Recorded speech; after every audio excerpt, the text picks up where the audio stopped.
আমাদের দেশে আমরা ছোটবেলায় শুনতাম চোর কি কি বলে, চোর পালালে নাকি বুদ্ধি বাড়ে, নাকি এটাই তো? আচ্ছা, তো আমাদের সরকারের অবস্থা যে তাই।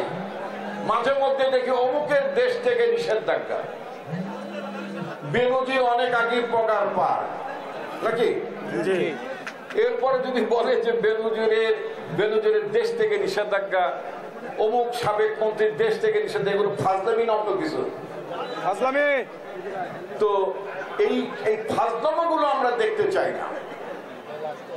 আমরা স্পষ্ট জানতে চাই যে এই যে আওয়ামী লীগের দোসররা যারা জনগণের সম্পদ লুণ্ঠন করেছে, যারা খুন গুমের সাথে জড়িত, যারা দুর্নীতি করেছে, এই দুর্নীতিবাদ সাবেক এমপি মন্ত্রীরা কোথায় আছে? এবং আপনি দেখেন সবকটা কিন্তু পালিয়ে গেছে, এবং সরকারের দায়িত্বে যারা ছিলেন তারা এদেরকে পালাবার সুযোগও করে দিয়েছে। এখন মাঝে মধ্যে শুনি যে দেশ থেকে নিষেধাজ্ঞা, এই সমস্ত নাটক বন্ধ করেন।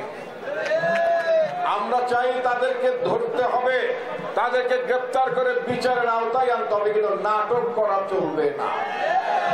হ্যাঁ, যদি অবাধ নিরপেক্ষ ভোট হয় তাহলে নিঃসন্দেহে বাংলাদেশ জাতীয়তাবাদী দল সে নির্বাচনে জিতবে, কিন্তু সেই নির্বাচনটা যাতে বাধাগ্রস্ত হয় তার চেষ্টা চালানো হচ্ছে। কক্সবাজারে বাংলাদেশ বিমান বাহিনীর ঘাঁটিতে হামলা হয়েছে, এটা স্বাভাবিক ঘটনা?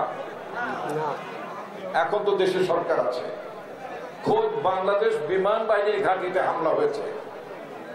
ওই পাকিস্তানে আমরা মাঝে মধ্যে শুনি, পাকিস্তানে যে রাষ্ট্রটি অকার্যকর, যেখানে গণতন্ত্র কাজ করে না, সেই পাকিস্তানে আমরা মাঝে মধ্যে দেখি ওখানকার সেনাবাহিনী বিমান বাহিনী নানান ঘাঁটিতে মাঝে মধ্যে পেছন থেকে কে একটা হামলা করে, একটু মানে পটকা মটকা বোমা টোমা ফাটায়, এই ধরনের ঘটনা আমরা পাকিস্তানের বেলায় জানি।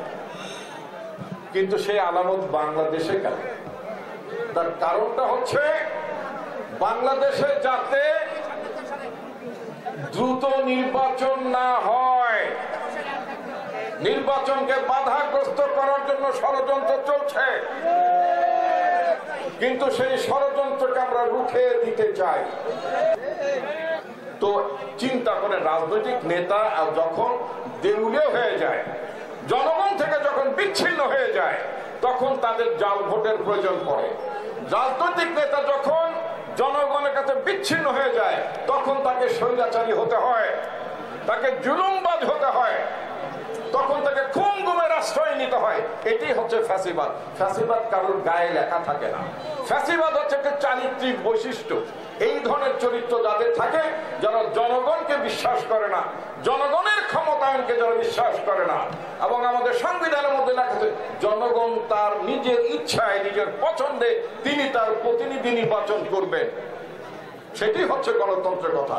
আমরা কি গত ৩-৪টি নির্বাচনে জনগণের পছন্দের প্রতিনিধি নির্বাচন করতে পেরেছিলাম কিনা? আমরা পারি নাই। এই জন্য উচিত হবে এই সরকারকে ধানায় পানের পথ না ভেবে, কোন উপদেষ্টা যদি বলে আগে স্থানীয় সরকার নির্বাচন, আগে ছাত্র সংসদ নির্বাচন, তারপরে হবে জাতীয় নির্বাচন, আবার কেউ কোন দল বলছে যে শেখ হাসিনার বিচার করতে হবে, আওয়ামী লীগের বিচার করতে হবে, ভালো কথা, বিচার করতে কত বছর লাগবে? তাহলে আমরা কি সেই নির্বাচনের জন্য আগামী 5 বছর 10 বছর অপেক্ষা করব?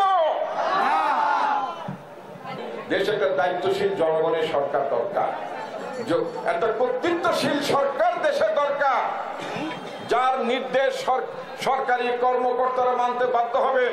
একজন উপদেষ্টা বলেছেন ডিসি সাহেবদের যারা রাতের ভোট করছেন তাদের চাকরি থেকে বাদ দিয়েছেন, পুলিশদেরকে ধরা হবে। এতদিন লাগে নাকি?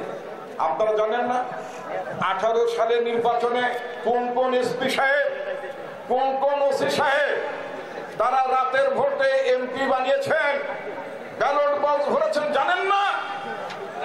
ওই 18 সালের 14 সালের এসপি যারা যেখানে আছেন তাদেরকে এখন পর্যন্ত বসে রেখেছেন কেন? তাদেরকে ইতিমধ্যে সময় নাই, এখনই বাতিল করতে হবে, চাকরি থেকে বাদ দিতে হবে। স্বৈরাচারের ভূত সরকারের মধ্যে রেখে তখন গণতন্ত্র কায়েম করা যায় না। এই জন্য ওই সমস্ত ওসি, ওই সমস্ত এসপি, ডিআইজি যেখানে যারা ছিলেন, এই সমস্ত কাজে যারা সাহায্য করেছেন তাদের চাকরি থেকে বহিষ্কার করতে হবে। একটি